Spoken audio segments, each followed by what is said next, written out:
প্রিয় দর্শক বন্ধুরা, এই মুহূর্তের জন্য প্রাথমিকে 2009 এর নিয়োগ থেকে কার্যত একটি ধামাকা নিউজ আপডেট উঠে আসছে। নন পিটিশনার যারা কাট অফ ডেটের মধ্যে মামলা করতে পারেননি তাদের ক্ষেত্রে একটি গুরুত্বপূর্ণ খবর সর্বোচ্চ ন্যায়ালয় সুপ্রিম কোর্টের। সবটাই বিস্তারিত আলোচনা করছি। ভিডিওটিকে শেষ পর্যন্ত ওয়াচ করবেন, কোনোভাবে স্কিপ করবেন না। চ্যানেলটিকে অতি অবশ্যই সাবস্ক্রাইব করে নিয়ে সঙ্গে থাকবেন। চলুন কথাবার্তা না বাড়িয়ে মূল টপিকে ফোকাস করি। বন্ধুরা, আমরা জানি যে মহামান্য কলকাতা হাইকোর্টে কাট অফ ডেটের বাইরে যারা মামলা করেছিলেন তাদের গুরুত্বপূর্ণ মামলা চলছে এবং কয়েকদিন আগে অনারেবল জাস্টিস বিশ্বজিৎ বসু মহাশয়ের এজলাস থেকেও বার্তা উঠে এসেছিল।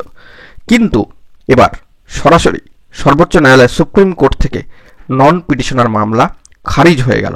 অত্যন্ত বড় একটা ধাক্কা বলা যেতে পারে। তো নন পিটিশনার সেই অর্থে বলা হচ্ছে যারা নির্ধারিত মহামান্য কোর্টের বেঁধে দেওয়া সময়সীমার মধ্যে এসে মামলা করতে পারেননি, পরবর্তী ক্ষেত্রে তারা মামলা দাখিল করেছিলেন। এবার সেই অর্থেই প্রাথমিকে 2009 এর নিয়োগের ক্ষেত্রে কাট অফ ডেটের পরবর্তী মামলাকারীদের মামলা কার্যত খারিজ হয়ে গেল সর্বোচ্চ ন্যায়ালয় সুপ্রিম কোর্টে। এটা একটা বিরাট ধাক্কা বলেই কিন্তু মনে করা হচ্ছে। প্রথমেই বলেছিলাম যে 7টি বিরাট পয়েন্ট রয়েছে কনসার্ন অর্ডারের পরিপ্রেক্ষিতে এই নিয়োগ। তো সেক্ষেত্রে নর্থ চব্বিশ পরগনা জেলার পক্ষ থেকে বেশ কিছু মামলাকারী যারা কাট অফ ডেটের পরে মামলা করেন পিটিশনার, তো সেই সমস্ত মামলাকারীদের মামলা কার্যত এবার কিন্তু খারিজ হয়ে গেল সর্বোচ্চ ন্যায়ালয় সুপ্রিম কোর্টে।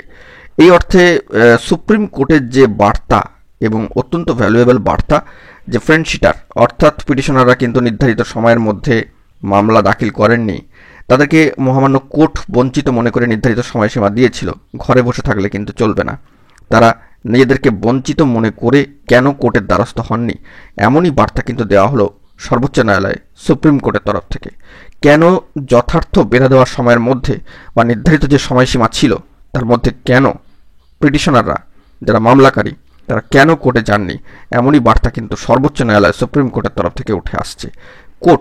মহামান্য কলকাতা হাইকোর্ট তো নির্ধারিত সময় দিয়েছিলেন, তাহলে কেন নিজেদেরকে বঞ্চিত মনে করে তারা ঘরে থাকলেন, কেন কোর্টের দ্বারস্থ হলেন না, কেন নিজের যে বিষয়টি নিজেকে বঞ্চিত মনে করে কেন তারা কোর্টের দ্বারস্থ হলেন না, এমনই বার্তা উঠে আসছে ফ্রেন্ডশিটার সর্বোচ্চ ন্যায়ালয় সুপ্রিম কোর্টের তরফ থেকে নন পিটিশনার মামলার ক্ষেত্রে যারা কাট অফ ডেটের মধ্যে মামলা করতে পারেননি, কার্যত সেই মামলা কিন্তু খারিজ হয়ে গেল। ইতিপূর্বে জানিয়েছি এই নিয়োগের ক্ষেত্রে কনসার্ন অর্ডার কিন্তু অত্যন্ত তাৎপর্যপূর্ণ ভ্যালুয়েবল, তারই পরিপ্রেক্ষিতে তো বড়সড় খবর উঠে আসলো। যারা পরবর্তী ক্ষেত্রে পিটিশন দাখিল করছেন, এখনও বা পরেও করবেন বা যা ভাবনা চিন্তা করছেন, আপনারা অবশ্যই এগিয়ে যেতে পারেন। কোর্টে যাওয়ার অধিকার সকলের স্বাধীনতা রয়েছে, স্বাধীন দেশ, গণতান্ত্রিক দেশ।